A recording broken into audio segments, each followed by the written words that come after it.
উৎকট গৰমে দহিছে সমগ্ৰ ৰাজ্য। পাৰাস্তম্ভৰ মাত্ৰা অত্যাধিক বৃদ্ধি পোৱাত হাহাকাৰ লাগিছে জীৱকুলৰ মাজত। গৰমৰ পৰা পৰিত্ৰাণ পোৱাৰ বাবে ঘৰতে বৈদ্যুতিক পাংখা লৈ সকলোৱে দেহ শীতল কৰিছে যদিও জামুগুৰিহাটৰ দৌকাচাপৰি গাঁৱৰ ৰাইজে গাঁওখনত বিদ্যুৎ সেৱা থকাৰ পাছতো যোৱা ১.৫ বছৰ ধৰি বৈদ্যুতিক পাংখা ব্যৱহাৰ কৰিব নোৱাৰাৰ বাবে গৰমৰ দিনত যন্ত্ৰণা ভুগিবলগীয়া হৈছে। কাৰণ গাঁওখনত যোৱা ১.৫ বছৰে সদায় থাকে নিম্নমানৰ ভল্টেজ। গাঁওবাসীৰ অভিযোগ এটা ট্ৰেন্সফৰ্মাতেই চলি আছে ২খন গাঁৱৰ লগতে এটা পেট্ৰল পাম্প, যাৰ বাবে গৰমৰ দিনত ছাত্ৰ-ছাত্ৰীসকলেও পঢ়া শুনাৰ ক্ষেত্ৰতো সন্মুখীন হৈ আহিছে সমস্যাৰ। বিদ্যুৎ বিভাগৰ চূড়ান্ত দায়িত্ব জ্ঞানহীনতাৰ বাবেই নিশা পথলৈ ওলাই আহিল ৰাইজ।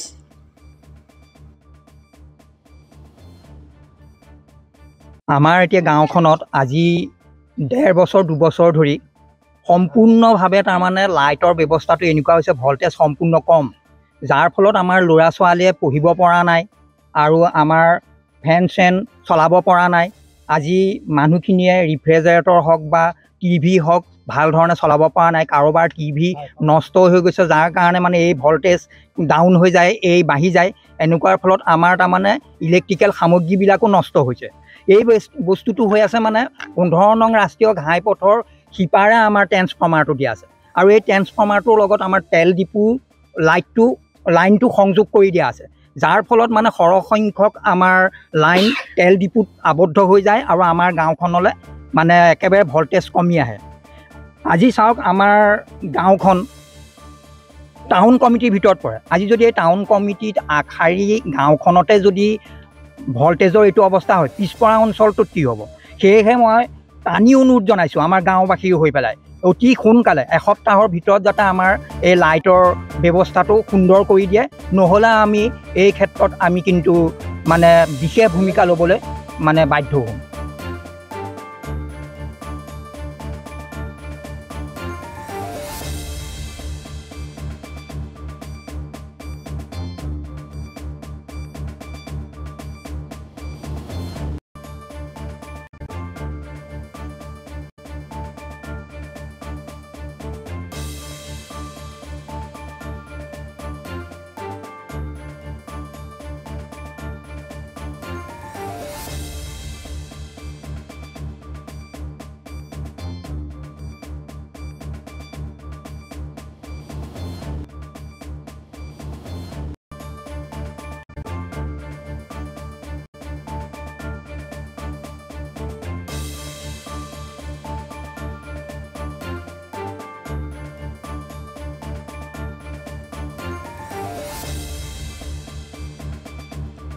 Bureau' report, Assam today.